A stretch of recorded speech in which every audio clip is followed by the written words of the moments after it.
Arida, ano bang plano mo ngayon dyan sa pinagbubuntis mo? Tanong ng kapatid nito sa kanya. Sa ngayon ate, hindi ko pa alam eh. Gulong-gulo pa ang isip ko simula nang iwan ako ni Joel. Saad ni Arida sa kanyang ate na si Divina. Arida, isang buwan mahigit ka nang nilayasan ng magaling na lalaki na yon. Kahit ngayon lang sana, mag-isip ka para sa magiging anak mo. Malapit ka ng mga anak ko. Yang Joel pa rin na yun ang nasa isip mo. Ate, hindi naman ako iniwan ni Joel. Nagpaalam lang naman siya sa akin na maghahanap siya ng trabaho para sa amin ni Bibi. Babalik rin yun ate. Buong pagtitiwalang wika ni Arida kay Divina. Yan ang problema sa iyo Arida eh. Palagi kang naniniwala sa lalaki na yon na wala namang ibang ginawa kung hindi ang lokohin ka lang. Tingnan mo nga ngayon no, anong nangyari sa iyo? Pagkatapos kanyang anakan ay umalis na lamang na parang bula. At isa pa, para tumigil ka na sa kakaasa mo kay Joel, gusto kong malaman mo na ikinasal na siya kay Miranda. Ate naman, ano ba yung mga pinagsasabi mo? Alam ko galit na galit ka sa kanya at hindi mo gusto si Joel para sa akin. Pero siya ang ama ng dinadala ko ate at mahal na mahal ko yung tao. At sa tingin ko ay mahal na mahal rin ako ni Joel. Kaya't kahit na ano pa ang sabihin mo, hindi pa rin magbabago ang pagmamahal ko para sa ama ng ina ko.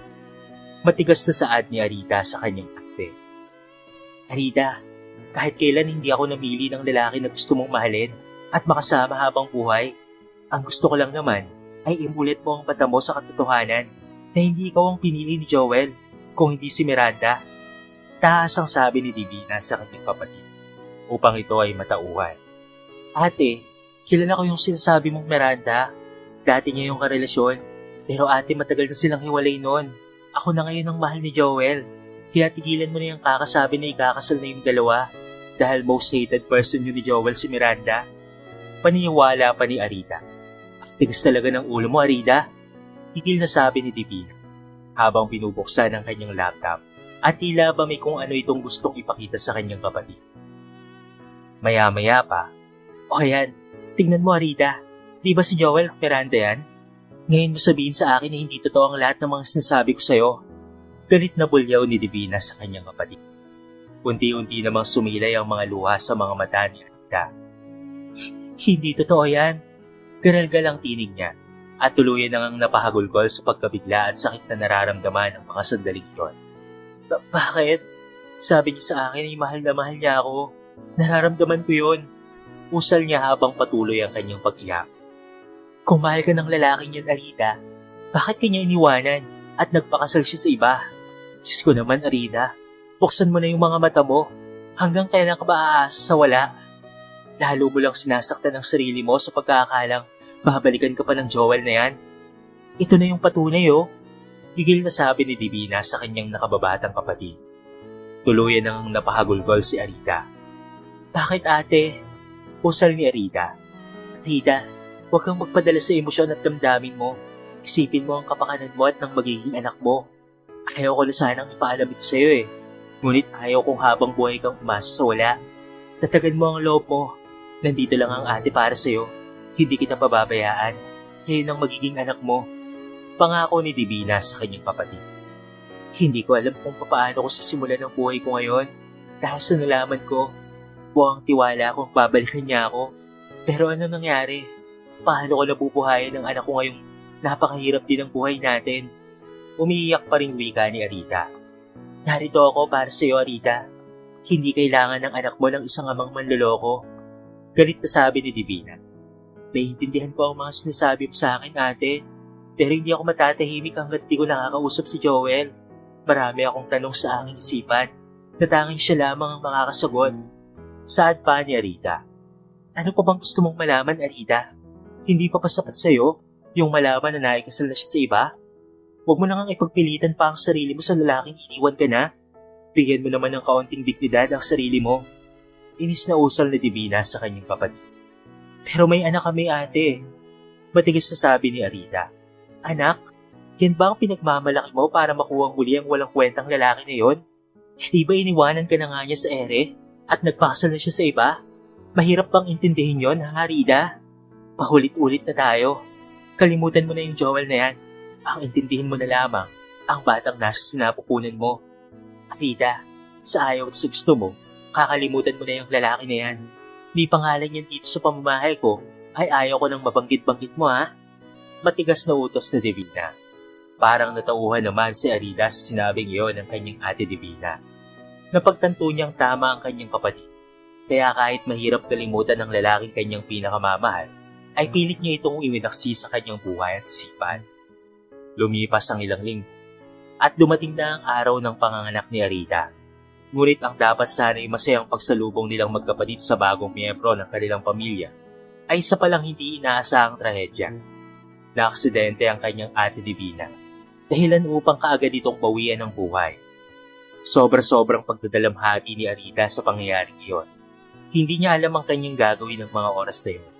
Ang kaisa-isang taong kakampi at masasandalan niya sa buhay ay bigla na lamang nawala. Wala pa siyang lakas para makapag-isip ng tama. Halos isang araw pa lamang siyang nakakapanganak ng pumanaw ang kanyang ate Divina. Buti na lamang at may malalapit silang mga kamag-anak.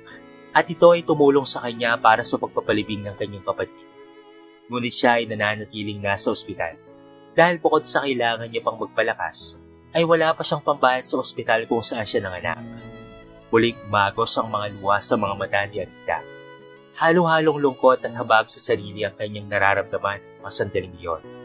Tuloy-tuloy ang pag-agos ng mga luha sa kanyang mga mata na hindi niya alam kung saan nanggagaling ang masiganang likido na iyon. Pansamantalang natigilan siya nang mapukaw ang kanyang atensyon sa may pintuan. May kumakatok, sabi niya sa kanyang isipan. Napakunot na lamang ang noo niya sa kung sino iyon, sapagkat kakatapos lang siyang tignan ng kanyang doktor. Marahil ay si Doc ay may nakalimutang sabihin sa akin, wika niya sa kanyang isipan. Kaya naman pinunasan niya ang kanyang magkabilang pisngi na basa ng kanyang mga lupa.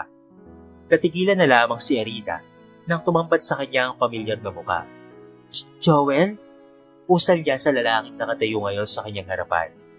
Arida, usal ni Joel sa babae. Anong ginagawa mo rito? Timbag ang wika ni Arida sa lalaki. Ang kapal na mukha mong magpakita pa sa akin, matapos mo akong iwanan at magpakasal sa iba. Arida, hindi ako nagpunta dito para makipagtalo o makipag-away sa'yo. At dito ako para sa anak natin. Taas ang sabi ni Joel sa babae. Ano? Anak? Anong anak? Ang kapal naman ng mukha mo para sabihin sa akin yan. Simula ng lokohin at iwanan mo ko, tinanggalan na kita ng karapatan na maging ama ng anak ko. Kaya please, lumayas ka na. Ayoko nang makita pa ang anino mo sa buhay naming mag-ina.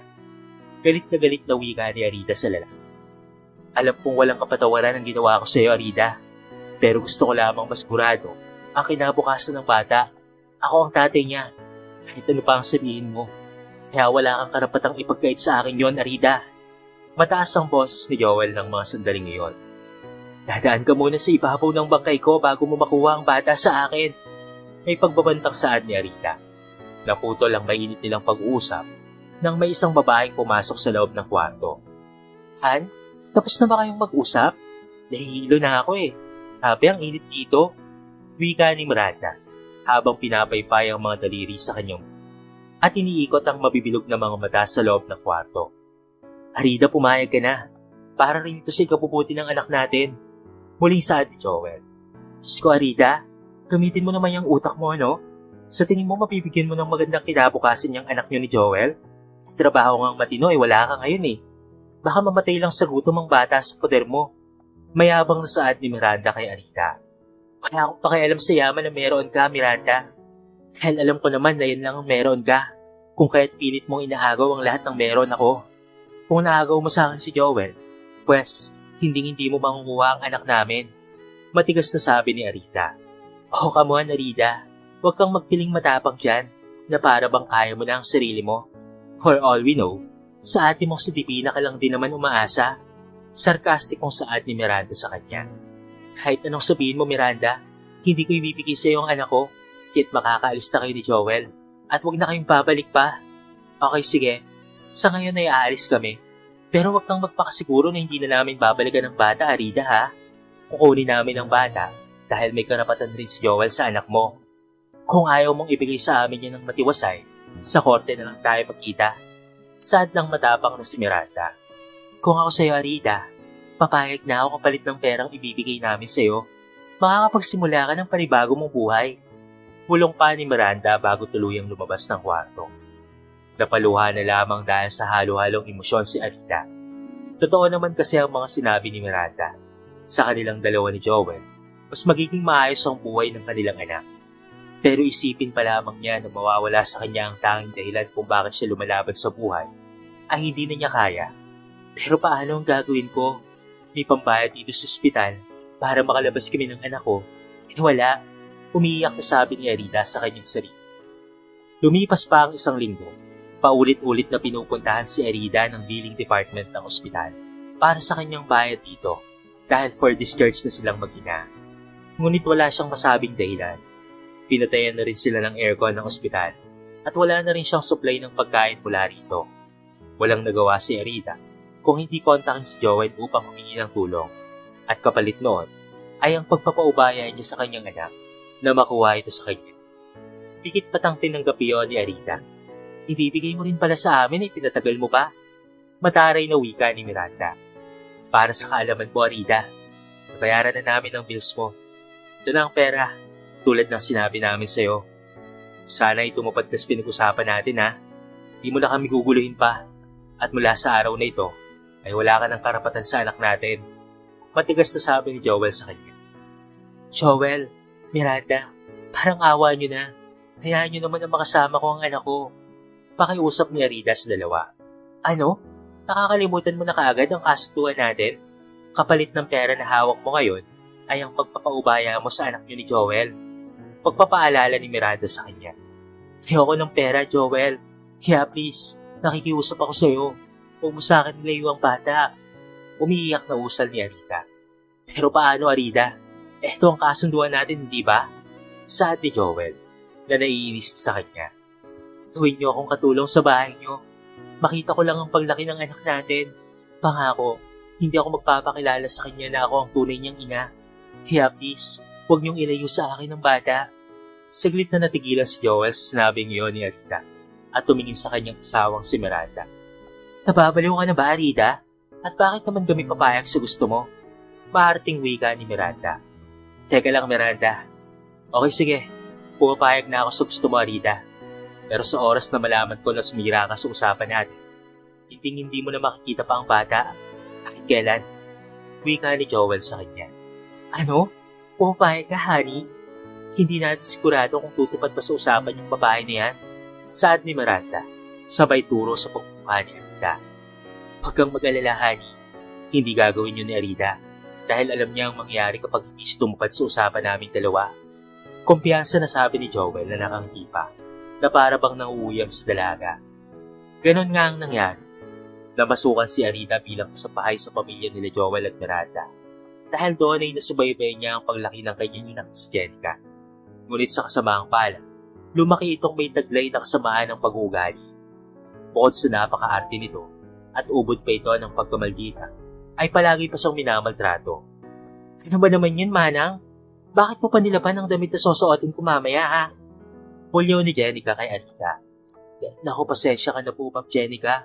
Ang akala ko po kasi ay bukas pa po gagamitin. Mahinang tugon ni Arita kay Jenica.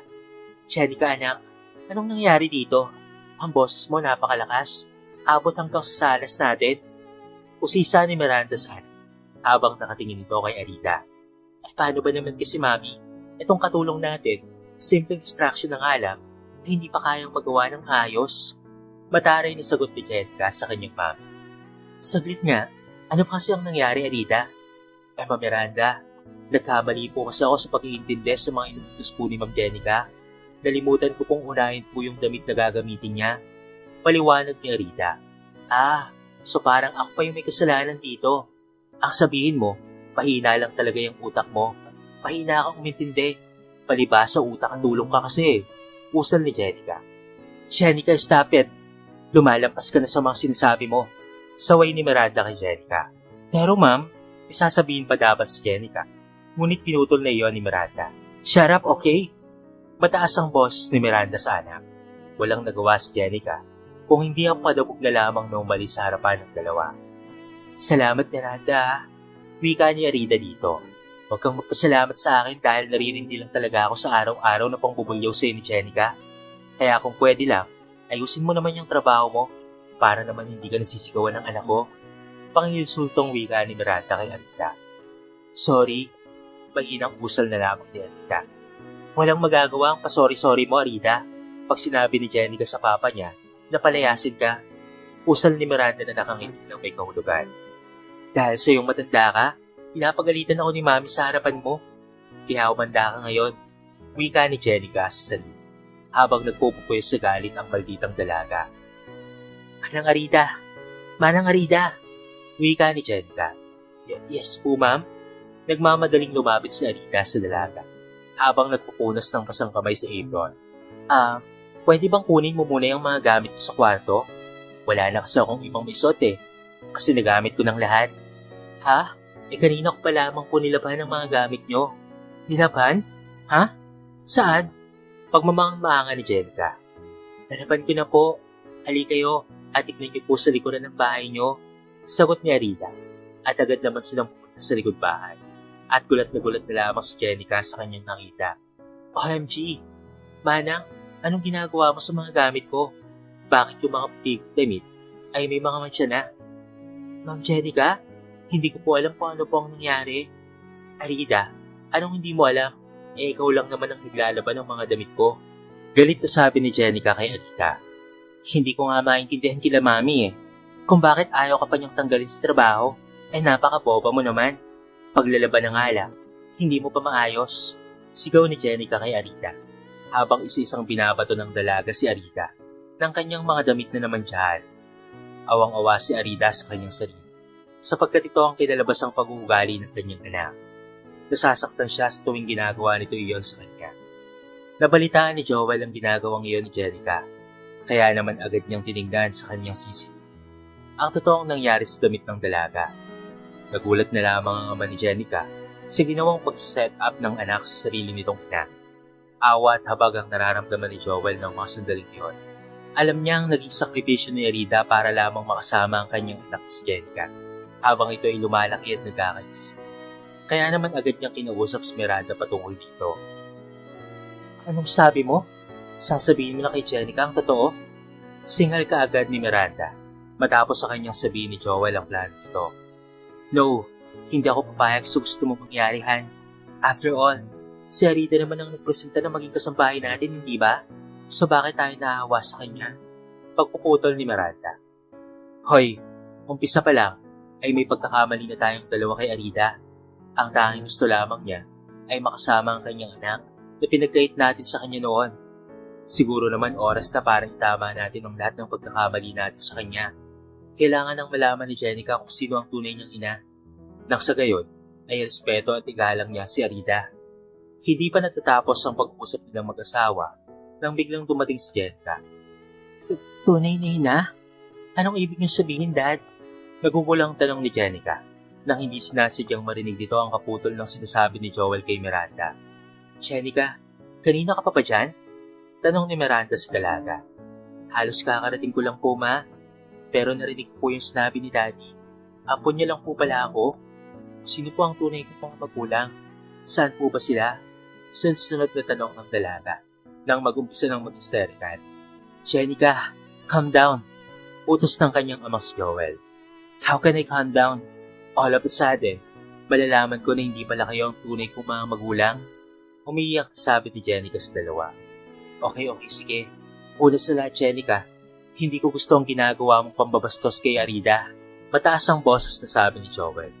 Dad, huwag mo pang ibahin ang usapan. Ang tinatanong ko po ay ang sagot ninyo.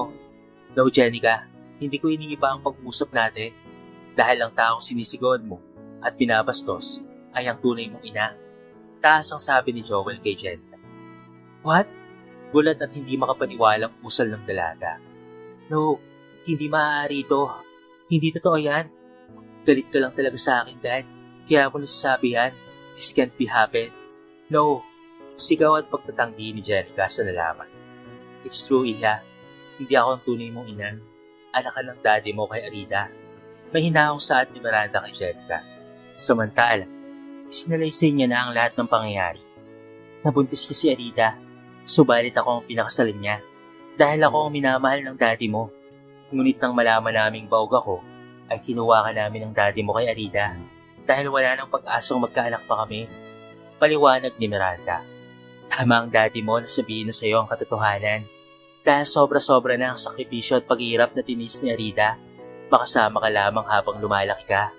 Kaya Jenica, gusto naming humingi ka ng tawad kay Arida sa tunay mong ina sa mga hindi magalang na asal na ginawa mo sa kanya. Natauhan si Jenica sa sinabing iyon ni Miranda. Kaya naman agad siyang tumalilis at hinapol ang kanyang tunay na ina na noon ay kakaalis pa lamang sa kanilang bahay. Samantala si Arida naman ay labis na saktan sa ginawang iyon ng kanyang sariling. Kaya naman po na ang kanyang pasyang isanin ang buhay nila Joel at tuluyan ng pagpakalayo-layo. Nasa kalagitnaan pa lamang siya ng paglalakad sa subdivision nang marinig niya ang tinig ni Jenica na tinawag ang kanyang pangalan. Parang may kumislot sa kanyang puso. Arida! Arida! Malakas na tawag ni Jenica. Alam niyang hindi pa yun tuluyan nakakalabas ng subdivision. Maya-maya pa ay nakita niya na ito. Arida! Tawag muli ng dalaga. I'm so sorry sa lahat ng nagawa ko. Mali ako. Alam ko na rin ang buong katotohanan dahil sinabi na sa akin ni na Mom and Dad. Arida, or should I say, Ma'am? Tanong ni Jenica dito. Habang si Arida naman ay masayang-masaya dahil sa wakas ay nasabi na ng mag-asawa ang buong katotohanan sa kanilang ina. Humingi na rin ng tawad ang mag-asawang Joel at Miranda kay Arida. Agad naman na yung tinanggap ni Arida. Unti-unti ay naisaayos na nila Joel at Miranda ang pagkakamaling nagawa nila dati kay Arida. Hinayaan nilang makapagdesisyon si Arida para sa kanyang anak na si Jenica kung ito ay kukunin sa kanila at mamumuhay silang dalawa ng sarili. Ngunit dahil alam ni Arida na hindi kaanong sanay ang dalaga sa natuklasan, ay hinayaan niya na lamang munang tumira sila sa bahay ng kanyang amang si Joel kasama siya. Ngunit bilang isang ina na niya at hindi bilang isang kasambahay. Nagkapatawaran na rin ng tuluyan sina Miranda at Arida at nagtulungan upang mapalaki ng maayos ang kanilang anak na si Jenica. Sa uli, ay namuhay silang mapayapa at may pagmamahalan.